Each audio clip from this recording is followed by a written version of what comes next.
Hello everyone, I am Sulaim Rizvi and I will be your instructor throughout this course. Now, let's get started with your training. Go to New SolidWorks document, select Part and click OK. Go to Front Plane, right click and select Sketch. Right now, we are in Front Plane. Select Rectangle tool to draw the rectangle. We will select the Smart Dimension to give the dimension to the rectangle.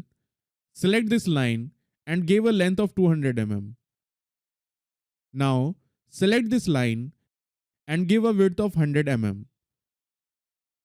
Select Zoom Fit to fit the sketch on the screen. Select Line command and draw these three lines.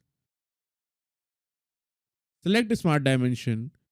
Select this line and this line to give a 60 mm distance between them. And select this line to give a length of 40 mm.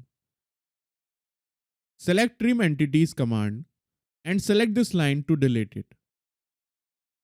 Select Smart Dimension and give a length of 70 mm to both sides. So, this was the quick intro of sketching in SolidWorks. In this course, we are also going to learn sketching in advance.